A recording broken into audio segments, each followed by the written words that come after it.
Welcome to the second day of the ADB Healthy Oceans Tech and Finance Forum. My name is Anna Oposa, a marine conservationist by profession and a storyteller by passion, and I am your MC for today. This forum aims to showcase and promote ocean technology and innovation in and for Asia and the Pacific, connect ADB's developing member countries with businesses, investors, research organizations, and civil society organizations, and exchange practical solutions to ocean health challenges. So today we're on day 2. Yesterday, we had an opening plenary with ADB Vice President for Knowledge Management and Sustainable Development, Bambang Susantono. And we had a keynote address by Dr. Shakuntala Philstead, who is the Global Lead for Nutrition and Public Health of WorldFish. We also had several deep dive sessions and spotlight sessions across our 4 thematic tracks: plastic-free oceans, coastal resilience, ocean finance, and blue foods.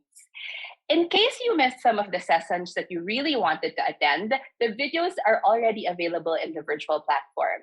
We had 4 scene-setter videos from global experts, Jenna Jambeck, Jim Leap, Margaret Kulo, and Michael Beck. And you can watch them as well as part of the deep dive number 1. You'll see it in your virtual live stream, but don't check it yet. You can do that later because they're going to be available for 6 months. You can find the full agenda on the virtual platform, along with links to different knowledge resources that are aligned with our thematic tracks. You can also see the speaker bios and the virtual expo. Don't miss out on the virtual expo because there are 40 organizations that have different technology and finance solutions from all over the world. You can also connect with fellow attendees through the activity feed. You can post your thoughts, you can reply to other people, and start group discussions. What I miss about in-person events is running into old friends and meeting new ones. And in virtual platforms, we have to be a little bit more intentional about connecting with others. And there's also a networking option, which you'll also see on the left side of your screen. And that's one way to message and chat with other attendees. So you can explore that as well. This forum would not be possible without our partners, WWF Oceans Team, WorldFish, Save Philippine Seas, along with the ASEAN Catalytic Green Finance Facility, Japan Fund for Poverty Reduction, and the Korea E-Knowledge Partnership Fund. And with that, we are ready to kick off today's festivities. Today, we are starting the session with a keynote speech from Gab Mejia, and I'm looking forward to this session. Gab is a Filipino conservation photographer, environmental storyteller, and engineer. He is a National Geographic explorer and an emerging fellow in the International League of Conservation Photographers, covering stories on the climate crisis, endangered wildlife, travel, and the intersectionality of nature and culture. His works have been published on CNN, on National Geographic, the Ramsar Convention on Wetlands, and the United Nations Development Program. Last year, Gab was awarded the President's Youth Award by WWF International and was listed in the Forbes 30 Under 30 list for the arts in Asia for photography. He is also the co-founder and communications and outreach lead of Youth Engaged in Wetlands, the global youth network advocating for the conservation of wetlands and natural climate solutions around the world. Let's give a virtual round of applause to Gab Mejia. Thank you so much, Anna, for that introduction. And I'm really honored and grateful to be here to share this space with all of you. You know, throughout the 25 years of my existence, I have lived and will forever live surrounded by nature. Through the ocean, wetlands, mountains, and the 7,641 plus islands in the Philippines, my country is considered as one of the few mega biodiverse countries on our entire planet and deemed as a center of marine biodiversity in the world, where about 110 indigenous tribes and groups share their home with nature. Despite our rich natural and cultural heritage, I have realized how we are currently caught in a political fraught between conservation and development, wherein our oceans, wetlands, mountains, and reefs are being destroyed and threatened by the impacts of the climate crisis, like coral bleaching in the dive sites of Batangas, droughts in the Agusan Marsh, and our very own watershed in Metro Manila, and of course the yearly super typhoons, and intense socio-economic practices like mining, deforestation, and pollution. The places I've grown up have drastically changed. I'm living in the forefronts of conservation and of destruction, of both beauty and fragility, caught in between understanding the perspective of how I can integrate my passions, the development of the socio-economic welfare of my own people, and honestly, ultimately conserving nature.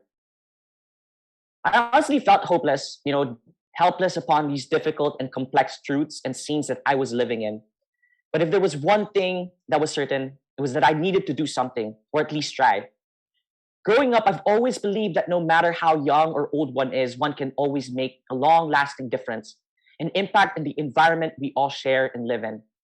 And for me, it was a camera and the stories captured within these lenses that I, as a Filipino youth and as an individual, would hope to share and make sense of this rapidly changing world around me that we all hold to lose.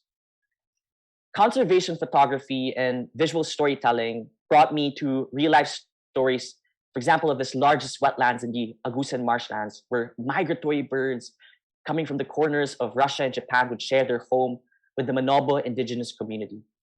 It brought me to places seemingly devoid of life in arid deserts, yet feeling as if it was alive under the galaxies and Milky Way.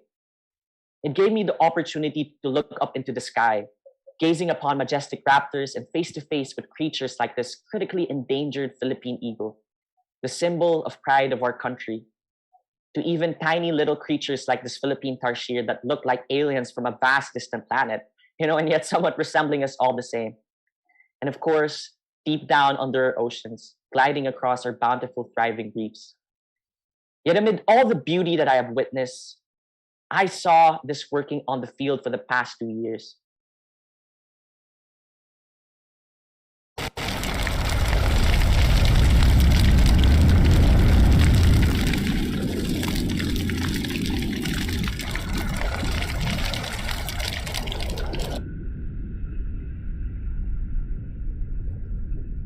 I've seen the destruction face to face. 2 years of working with National Geographic, right in our backyard in the Agusan marshlands, the largest wetland in the Philippines.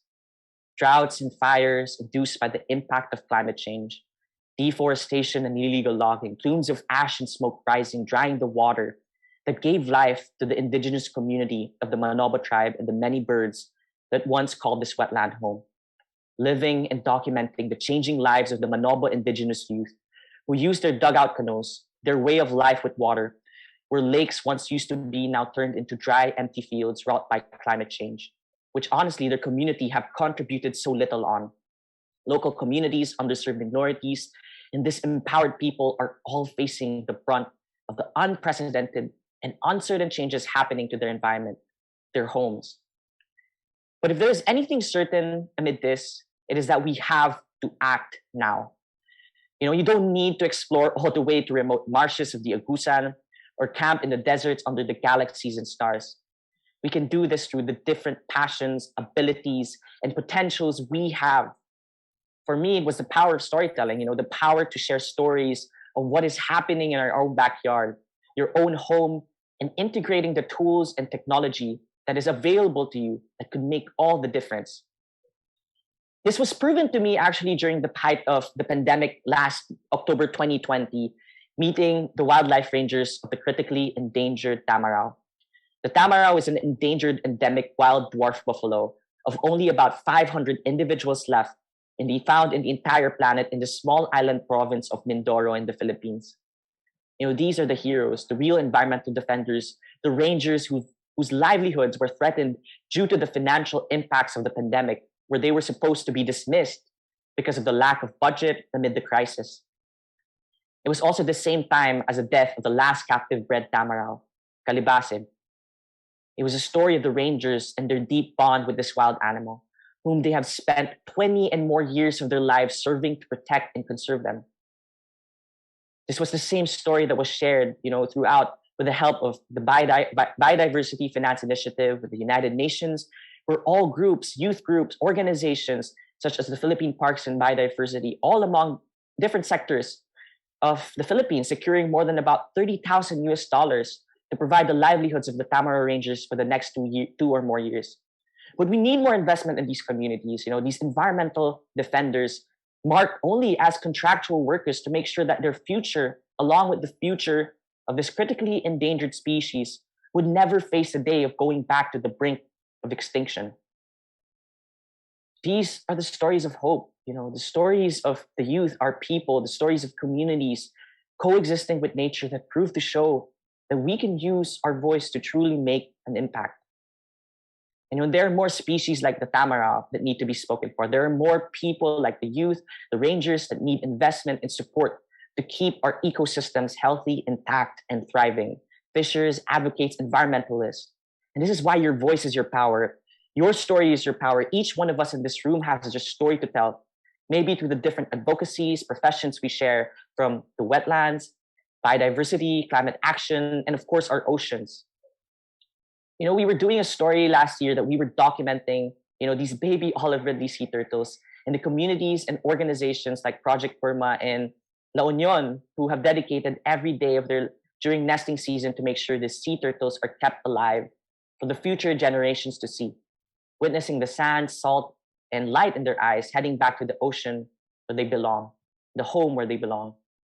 For just like them, I have dreamed of living in a tropical paradise where the sea is as blue as you can imagine and the smell of the wind from the morning mist is as fresh as a mountaintop.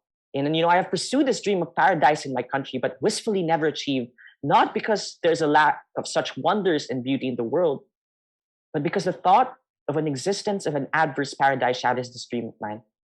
How can leaders sleep at night with the thought that month after month, year after year, all these problems related to the ocean, nature, the environment, the climate, and of course our society and us humans are becoming worse than ever before? We must all step up together, asking you this question: what do you want to change with your story? What do you want to change with your power? Thank you so much for listening. Thank you so much, Gab. We often hear the expression that youth are leaders of tomorrow. And listening to your presentation made me think how youth are leaders of today, but they have to be given the right platforms, the right opportunities. And you're doing just that. And when I was looking through the photos and listening to your stories, I was thinking about how much of it is stories woven with loss, but also resilience, and most importantly, hope. And you ended your speech with questions of how we're going to use our power to make a difference. And that's what I'm going to be thinking about today. And I think your speech was the perfect way to start today's sessions. We have a lot in store for you today. So please tune in to the deep dive sessions beginning at 9:30 a.m. This afternoon, we also have a seaside chat and a special session with the ASEAN Catalytic Green Finance Facility called Financing the Ocean Back to Health in Southeast Asia, Approaches for Mainstreaming Blue Finance. So we hope you enjoy today's sessions, and I'll see you later.